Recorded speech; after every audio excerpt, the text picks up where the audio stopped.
A massive fire engulfing the Alabama Shipyard on Dunlap Drive, filling the skies with smoke. WKRG News 5's Jeremy Jones is joining us live from the scene. Jeremy, you talked with the Mobile Fire Rescue Chief about environmental concerns.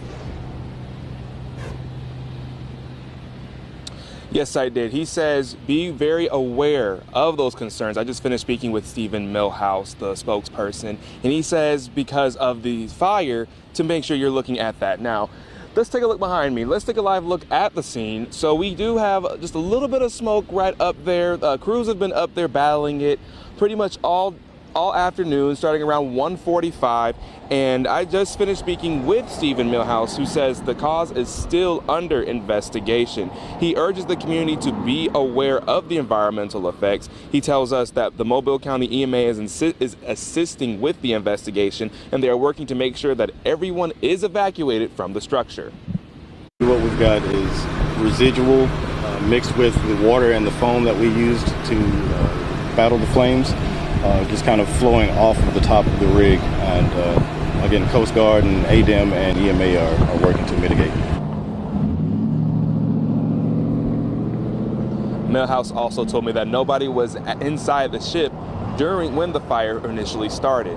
Reporting live in Mobile, Jeremy Jones, WKRG. The news, and that begins in California, where a new storm system threatens millions of people with flooding and other damage. It's a so-called atmospheric river, you've heard it before, hitting the northern part of the state with heavy rain and also snow.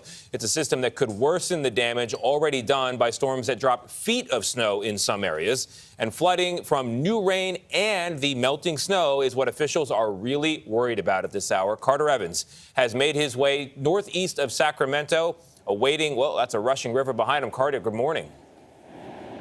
Good morning, Tony. And it's been raining pretty steadily for hours right now. That means creeks like this one all over are swelling. We're in El Dorado County. It's one of 34 counties statewide that is now under a state of emergency. It's much warmer today. And all this rapid snow melt, well, that could cause some life-threatening flooding.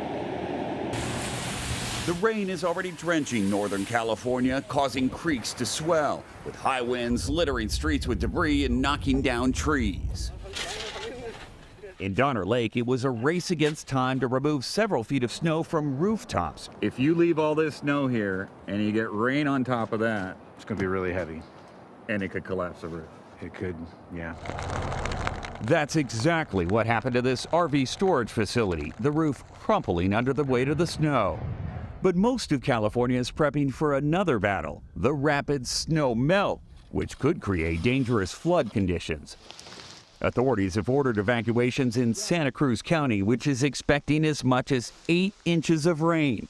But this homeowner says he's staying put. We want to be here when the flood happens just to help, to see if we can mitigate anything. First responders are activating swiftwater rescue teams. One week you got people making snow rescues. The next week you got people prepared to hit the boats. Absolutely. That's kind of the nature of the beast. It's been the best of times and the worst of times for California's reservoirs. Last year, water in Lake Oroville north of Sacramento had sunk to its lowest level ever. But now those levels are up so high, California's Department of Water Resources is planning to open its main spillway today to keep it from possibly overflowing. There's two kinds of water emergencies, when you have too much and when you have too little. And sometimes we have to worry about both in the same year. Now, this storm could bring up to 5 inches of rain here in Placerville when I am. Across the state, several rivers are expected.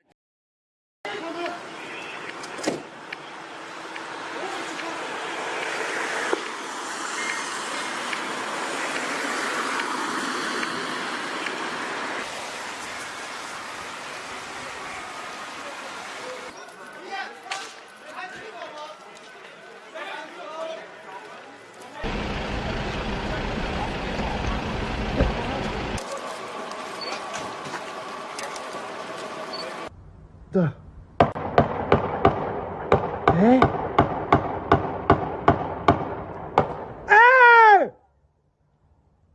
Der schießt auf mich. Deiner Busse, Digga, der chillt einfach, tut so, als wäre nix.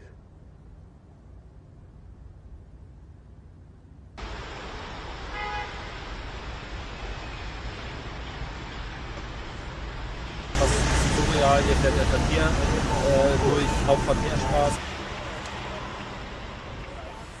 Today on Wall Street, the slide driven by the second biggest bank failure in U.S. history, and the Dow ended the day down more than 345 points after California regulators shut down the nation's 16th largest commercial bank. Silicon Valley Bank is now under the control of the FDIC. The bank primarily serves high-risk tech startups. It collapsed after depositors hurried to withdraw money this week due to anxiety over the bank's balance sheet.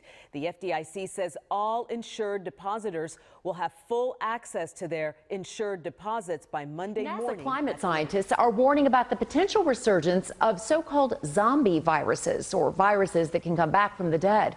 They say warmer conditions are causing part of the Arctic's permafrost to thaw. If it thaws significantly, they say some viruses that have been lying dormant for tens of thousands of years could reemerge and possibly endanger animals and humans. Scientists say the permafrost acts like a time capsule for viruses and the mummified remains of long-gone animals. NASA wants to see climate concerns With a handshake, addressed. Iran and Saudi Arabia announced on Friday that the two countries are reestablishing relations. The agreement comes after 7 years of hostility, which had threatened security and stability in the Gulf and helped fuel conflicts from Yemen to Syria.